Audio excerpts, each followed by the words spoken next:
All right, let's talk today about how to pass the Professional Cloud Database Engineer exam.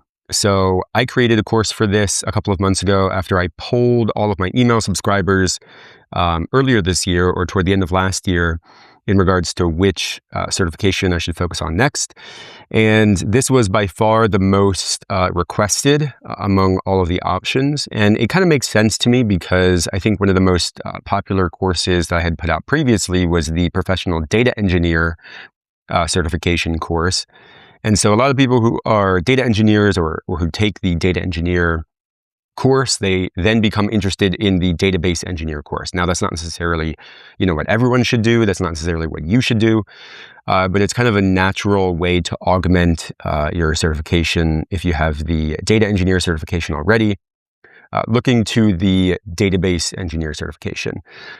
So maybe you're in that boat, but it is important to understand the difference between the certifications so you can decide which one, is right for you, or if you have the data engineer certification, whether you should also take the database engineer certification, or if you have neither, whether you should take the database engineer certification. So the data engineer certification is definitely focused mainly on analytics solutions and building data pipelines or using databases for analytics purposes, right? So it also affects the types of databases on GCP that are emphasized. You're tested more on BigQuery, you're tested more on Bigtable. You might be tested on Firestore a bit or Spanner a bit because there are ways that those get included in analytics solutions. You should know, generally when to use Cloud SQL instead of one of those databases, or AlloDB instead of one of those databases. But you're not tested in depth on those databases that are not analytics databases, right? Whereas with the database engineer, the cloud database engineer certification exam, you're tested way more on those other databases, the transactional databases, right? So, I mean, the most important database for you to know for the exam is, for example, Cloud SQL, like by far. And people don't really think of Cloud SQL as kind of one of these, sexy, new, exciting databases. But so many teams that use GCP use Cloud SQL. So many teams that come to GCP, they have PostgreSQL databases, for example, or MySQL databases that they're migrating. And so they're going to use Cloud SQL. So it makes sense for Google to have a certification where Cloud SQL is the focus. But there are also other databases that are important to know about, right? So you do also need to know about AlloDB. It's probably the second most important database after Cloud SQL. You need to know about Spanner. You need to know somewhat about Bigtable. And those are definitely the most important, I would say, like in that order. But the focus is definitely much less on analytics, on extracting insights from your data using these databases. And it's more on designing, optimizing, managing, backing up these databases. Now, I'm going to go through the 5, I think, most important tips for anyone who is preparing for the certification. And this will help to guide and make way more efficient your studying, regardless of what resources you are using. But of course, if you want to basically guarantee that you're going to pass the exam with realistic practice exams and everything, you should take my full course, which will be linked in the description. So the first tip that I have for you is to memorize the database decision diagram, which is shown on the screen. So this is actually a diagram from our course. I don't think I'm giving away, secrets with this, but we're happy to include this in this video. It's by far the most important thing that you need to know to pass the exam. You need to know exactly when to choose which database. And it's not necessarily the case that the question on the exam is going to literally test, which database to choose. But knowing this gives you information and knowledge to narrow down the options even when there is something else being tested, right? So let's just walk through this real quickly. We can divide our data by structured and unstructured data. If your data is unstructured, it should automatically go into cloud storage. If your data is structured, then it should go into one of the following databases. Right? You should decide whether or not your data involves transactional workloads, whether it's transactional data or whether it's analytics analytical workloads over here. And then with transactional workloads, we can also decide whether or not our data needs SQL, relational databases, or NoSQL, non-relational databases. If it's SQL, then we've got either Cloud SQL, AlloDB, or Spanner as the options. You would choose managed SQL with Cloud Spanner. You would choose to use AlloDB for high-performance PostgreSQL use cases, right? Where it's kind of like a hybrid between analytics and transactional. And then Spanner is the one that has basically its claim to fame is that it defeats the CAP theorem, even though it doesn't really.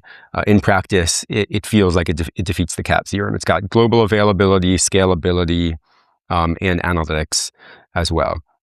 So extremely low latency use cases, would go to Spanner, maybe AlloDB, but AlloDB you use if you're using PostgreSQL.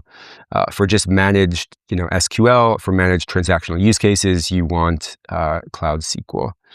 And for NoSQL use cases, you've got either Bigtable for extremely low latency, like millisecond level latency, sub-millisecond actually probably. For memory store is a cache store. Firestore is a document store. So those are your NoSQL options for transactional workloads.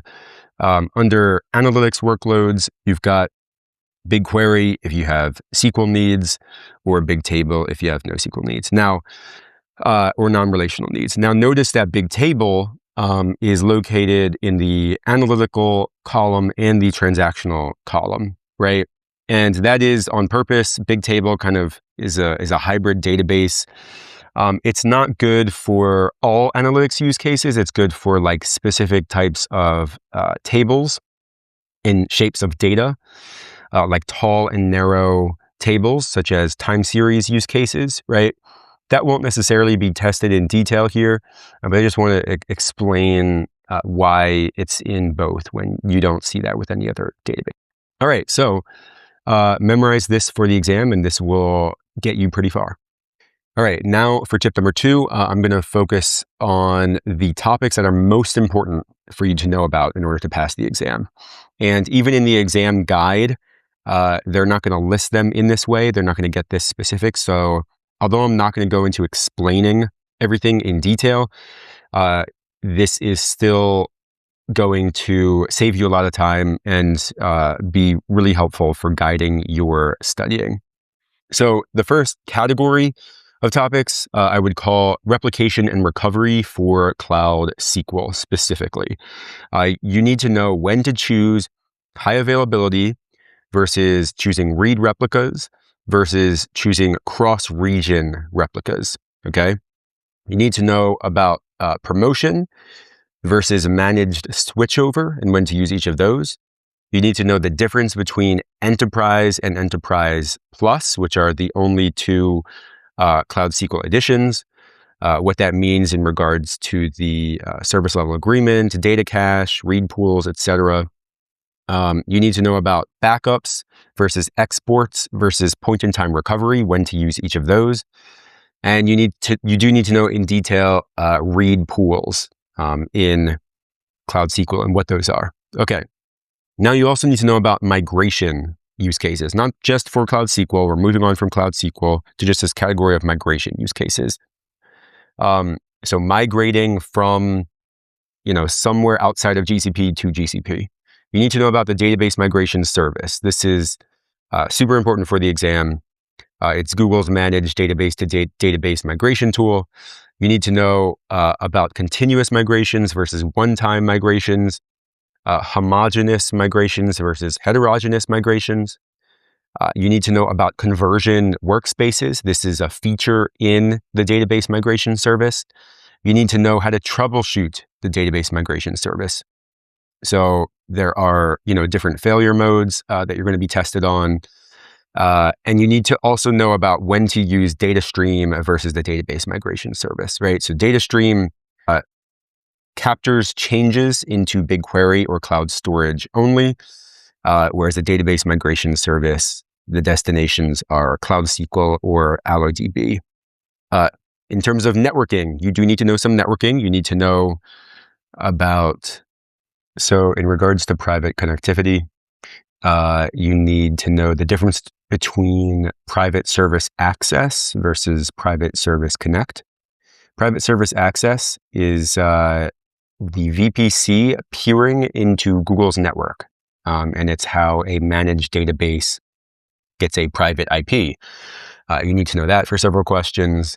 And private service connect basically puts an endpoint inside of your own VPC with no peering at all into Google's network. You also need to know about serverless VPC access connector.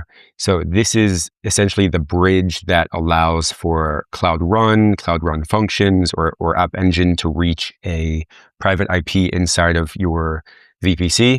And you might be wondering, well, why do I need to know that when Cloud Run functions, and App Engine aren't databases? Well, you might have a database that needs to connect to them, for example. You need to know when to export and import custom routes, essentially because a cross-region replica over private service access will fail if you don't do this properly. You'll probably be presented with some scenarios like that, and you need to know when to use custom routes, importing and exporting. And then more specifically, in regards to Private Service Connect, you're likely to come across a scenario with memory store specifically. You need Private Service Connect whenever the architecture spans multiple VPCs. In terms of the next topic, so I kind of went over this already, but choosing the right database, you have to know when to choose which database, right? So go over that decision tree. You also need to know anti-patterns for databases. So, when do you not use Firestore? When do you not use Cloud SQL? Like when you have too much data to put in Cloud SQL, right? I think Cloud SQL has a 64 terabyte ceiling. So if you have more data than that, you need to use something else. You can't fit it in one instance of Cloud SQL, right? Those anti-patterns, and then the compatibility of certain services with different engines, right? So Cloud SQL runs MySQL, it runs PostgreSQL, for example. It now runs SQL Server. AlloDB and Spanner are only compatible with PostgreSQL, for example. So, if you have a question where a company wants to migrate their MySQL or PostgreSQL instance, and they want minimal changes, they don't want to have to make too many changes, you pretty much know that it shouldn't be AlloDB or Spanner, even though they are compatible with PostgreSQL. It should be Cloud SQL, because literally Cloud SQL actually runs MySQL and PostgreSQL, right? So, which services are compatible with which engines. Now, briefly, in regards to the other databases that are important to know about, AlloDB, Spanner, and Bigtable, I could just sit here and say, well, you need to know the details of these databases, but more specifically, you need to know, for AlloDB, you need to know read pools and autoscaling.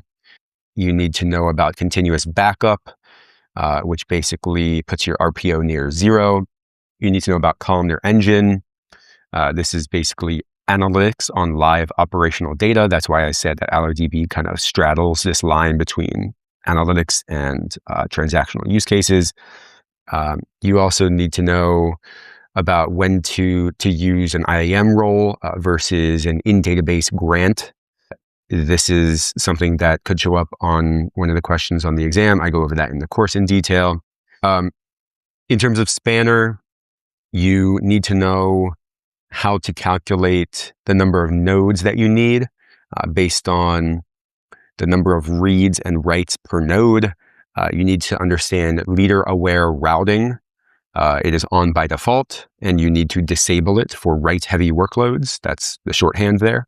You also need to know about data boost, which is serverless compute so that analytics does not hit your serving instance. So it's basically like extra compute for analytics. That's spanner.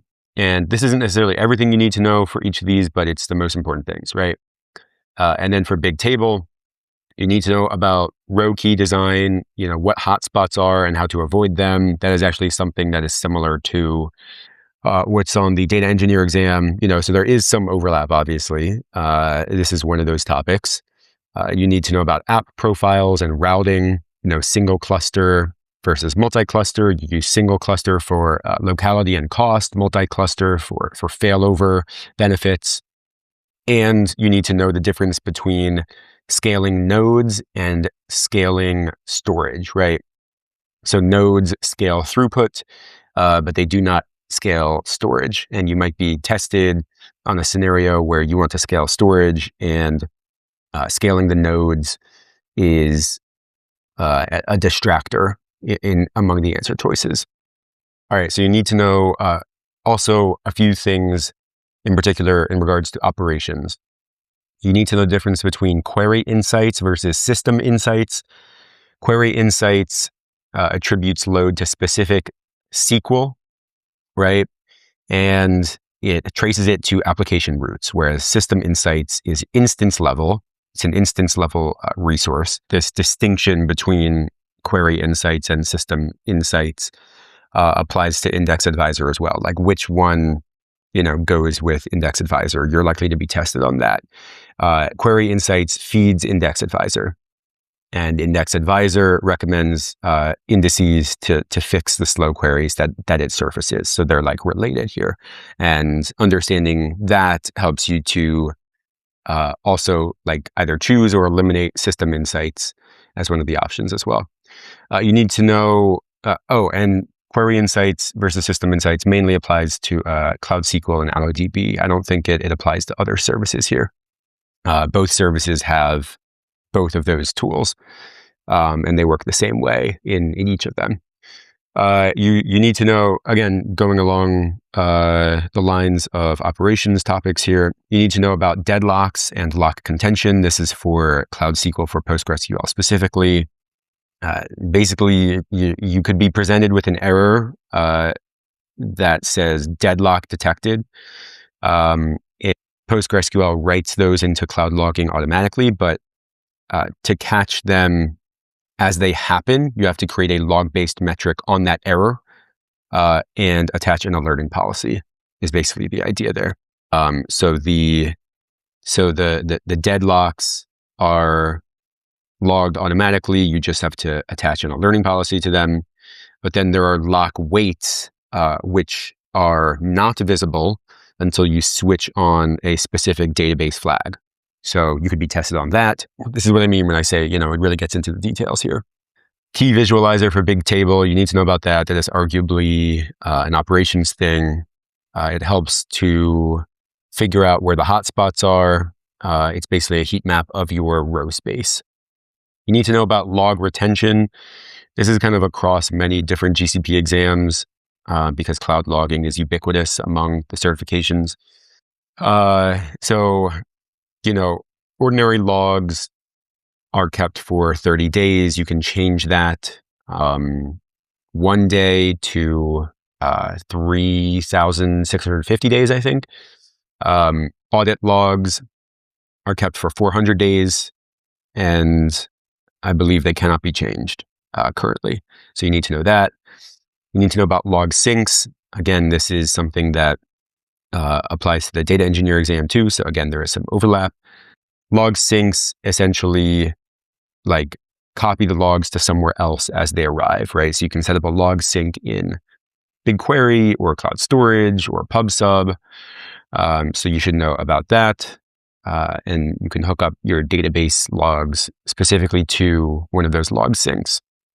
There's also the over-provisioned instance recommender, which falls into this category. That's specifically with Cloud SQL, at least in terms of how it's likely to show up on the exam.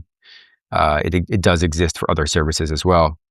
It basically looks at your CPU and your memory, and it recommends changes to your instances, like choosing a smaller machine type, in case you are paying for more than you are using, right? So know that exists and when to use it. And then you also need to know about scheduled exports for Cloud SQL, AlloDB, and Firestore. This is, writing a copy of your database to Cloud Storage on a timer. That could show up in some questions. And I don't just mean like it could show up. It is one of the more likely things to show up. That is this entire list that we're going over, the most important topics. So this is not a comprehensive list, but these are the most important topics to understand, right? So this is going to get you, like per topic, it's going to get you a lot farther in terms of your ability to pass the exam than spending time on other topics. And so what topics do people spend time on that they probably should not spend as much time on?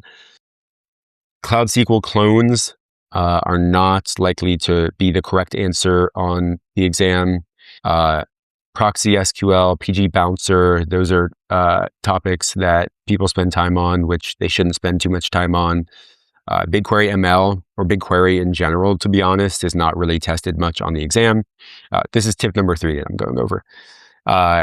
Cloud Trace, Cloud Debugger, Cloud Profiler, the operations suite or the observability suite in GCP that is most likely to be tested is really cloud logging and maybe cloud monitoring. These other things, they focus on different things that are not tested on this exam. And people kind of lump them all together because they think of observability, as including Cloud Trace, Cloud Debugger, Cloud Profiler, but you shouldn't spend too much time on them. App Engine is just like being deprecated. So don't worry about that. Just like know what it is in case it shows up in a scenario, but it's not going to be tested. Private Google Access. Private Google Access is unlikely to show up on the exam, at least as a correct answer. You're much more likely to see Private Service Access or Private Service Connect. Memory Store for Valkey, unlikely to show up on the exam. Different encryption keys like customer supplied encryption keys, Google managed encryption keys, Cloud HSM, Tink, customer managed encryption keys. That's not likely to show up on the exam really, especially the customer supplied, Google managed, and like the hardware keys like Cloud HSM, very unlikely to show up on the exam. Compute engine machine types, you don't really need to know about. It's helpful to understand conceptually how compute engine works because the databases, a lot of them use compute engine under the hood. So the different like instance types and sizes that you can select in some of the databases kind of correspond to compute engine machine types, but don't spend too much time on that. And then the full recommender catalog, you do not really need to know about. You need to know mainly about the over-provisioned instance recommender, which I went over in the previous tip. So these things are not definitively irrelevant, but they are lower priority. So I just want to make that clear. Like, don't come emailing me or calling me if this one of these shows up on the exam. But I do think they are much less likely to. And I see people spend too much time on them, and I see other courses or study guides emphasizing them too much. All right, now for tip number 4, I think you should know about certain like exam patterns, common patterns on this exam, right? So not necessarily information about the services, but like rules of thumb that you can use to pick the correct answer, especially when you don't have that much information about the services or the choices in question.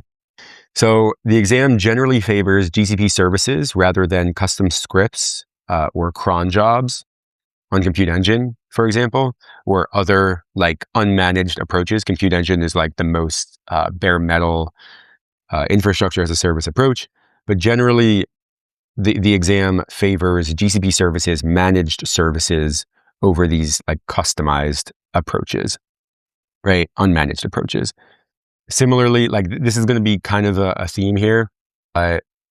You will see native database features that are more likely to be the correct answer rather than models from Gemini Enterprise Agent Platform. You'll see data flow being hailed as the correct answer more than managed service for Apache Spark because data flow is serverless.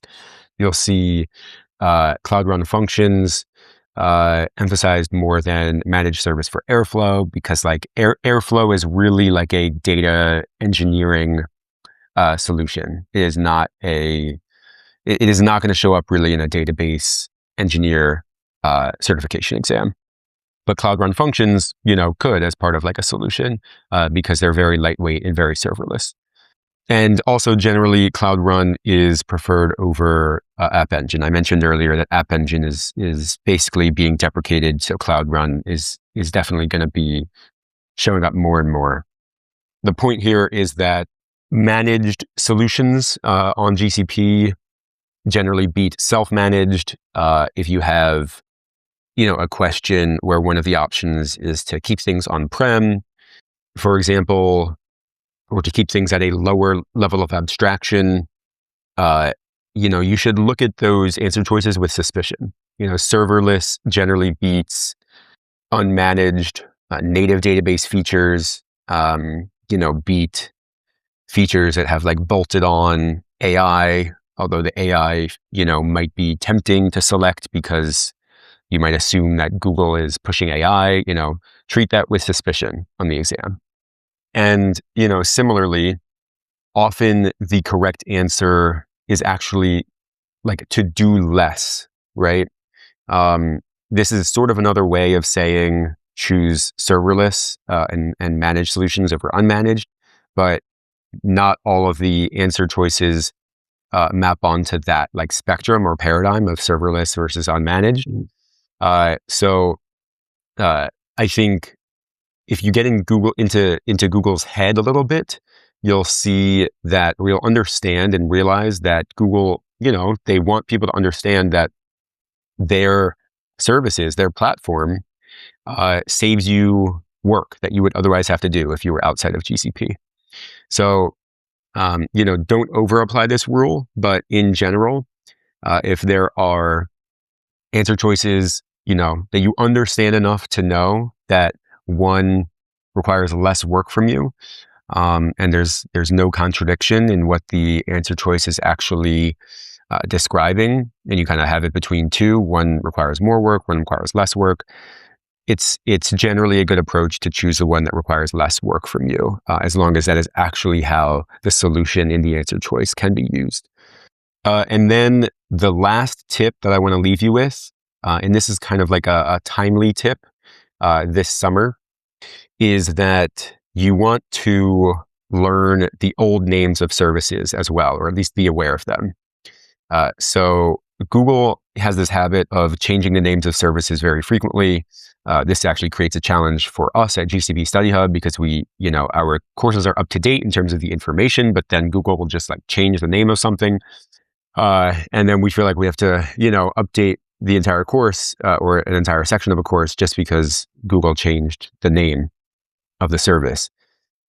So there are some times when Google has changed the name of the service in its documentation on GCP itself, but it has not changed the name of the service in the actual exam. We have seen this happen, right? So understand that you may see either the old name or the new name, and you should expect to see the new name, but you should be aware of the old name. Like you should train and practice with the new name, but you should be aware of the old name. So Dataproc is now managed service for Apache Spark. Cloud Composer is now managed service for Apache Airflow. Big Lake is now Lakehouse for Apache Iceberg, or Lakehouse for short. Cloud Functions is now Cloud Run Functions. Vertex AI is now Gemini Enterprise Agent Platform, or just Agent Platform. Stackdriver is Cloud Monitoring or Cloud Logging. That's actually an old one. Everything's been switched over at this point, honestly. But you might see some materials or blog posts online that still reference it as Stackdriver. And then Dataplex got renamed to Knowledge Catalog, and Data Catalog is now also part of Knowledge Catalog. So those are the main ones, I think. As you might have gleaned from as I was talking, a lot of these are not going to feature prominently on the database engineer exam. These are services that can show up as distractions or as part of the prompt, but are unlikely to necessarily be the solution.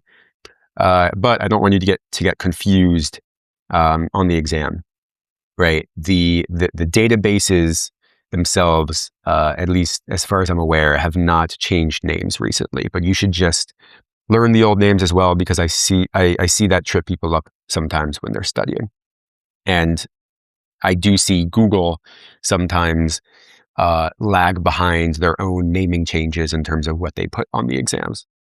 All right, those are my 5 tips. Again, this is not comprehensive by any means, but I hope this was helpful. And if you want to make sure that you pass with the best materials, check out the link in the description to my full course. But otherwise, have a great day and good luck on the exam.